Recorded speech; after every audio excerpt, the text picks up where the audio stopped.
快樂公民而生發。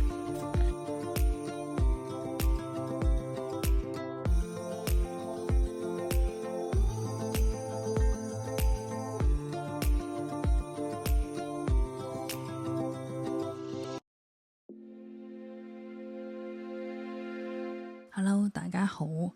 今日咧好想同大家分享一段我個人嘅經歷咧，係關於我工作嘅。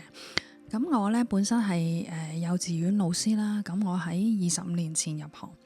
咁我記得我初入行嘅時候咧，咁我就喺一間大機構嗰度做實習啦。咁我咧喺機構嗰度做實習嘅時候咧，好好喎，嗰度有一啲培訓㗎。咁咧佢咧會請一啲臨床心理學家咧到校啦，係啦，同啲老師咧做一啲工作坊啊、講座咁樣嘅。咁我好記得咧有一個臨床心理學家，佢係姓林嘅林先生啊。佢咧同老師咧講咗一啲經歷喎。咁咧佢話咧每當咧譬如有父母啦，嚟到我個即係診症室，咁咧就同我講話啊，我個小朋友有問題啊，臨床心理學家你幫我睇下佢啦，佢好多情緒啊，搞唔掂。咁嘅時候咧，其實臨床心理學家咧會睇到就係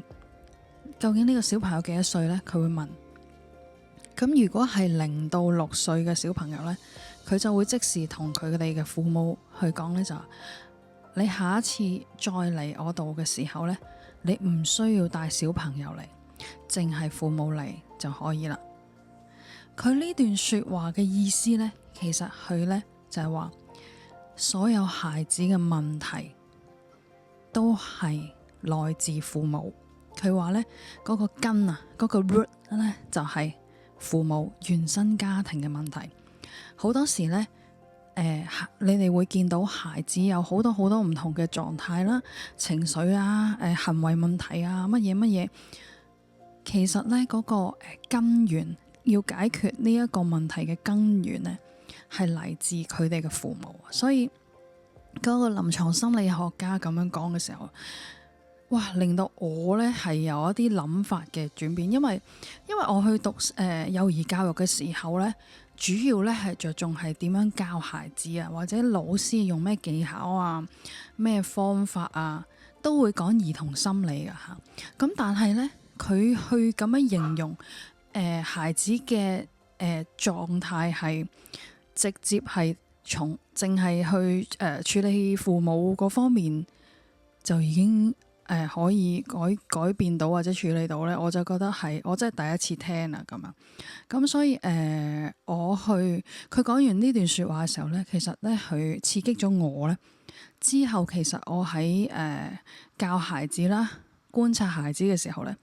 我係好留意佢哋同父母之間嘅關係同埋相處。好多時咧，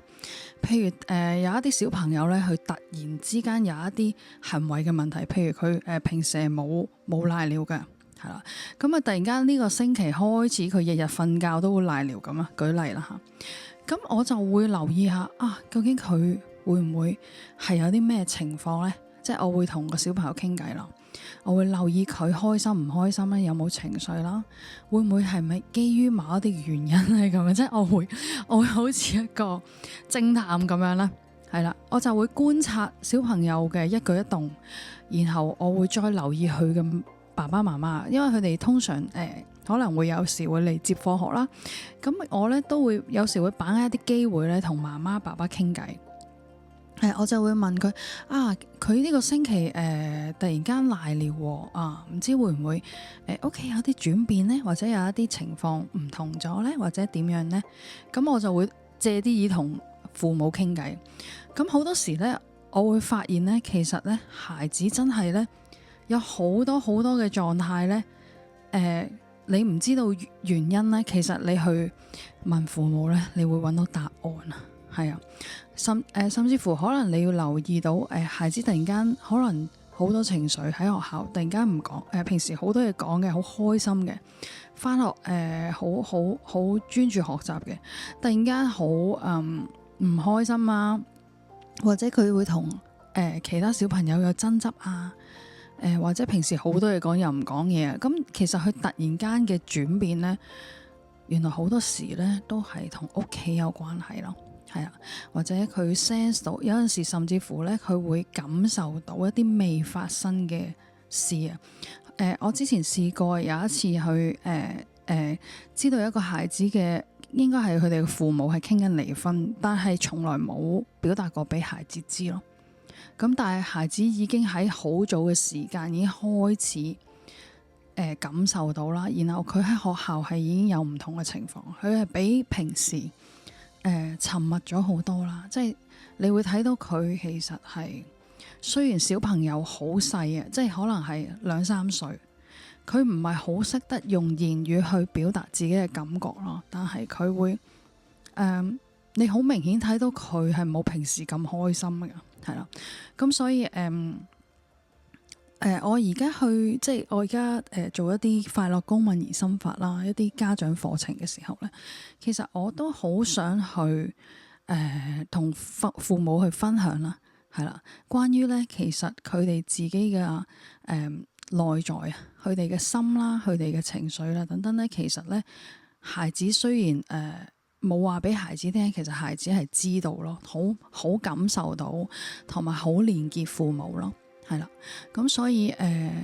我好開心嗰陣時啊，即係遇到嗰個臨床心理學家咧，佢係好似一個啟蒙啊，對我嚟講係一個啟蒙，咁令到我咧了解人嘅本質多啲啦，了解孩子啦，所以我係一直以嚟咧，其實我係對於呢一樣嘢，即係對於一個親子關係啦，或者父母之間同孩子嘅心靈溝通咧，我係好中意啊，即係好中意去觀察同去研究咁所以我亦都透過佢哋咧，我了解我自己喎，係啦，我自己嘅內心係啦。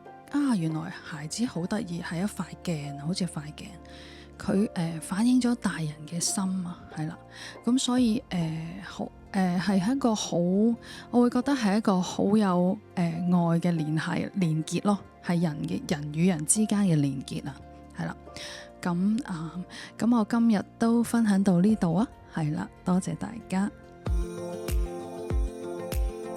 快樂公民兒心法。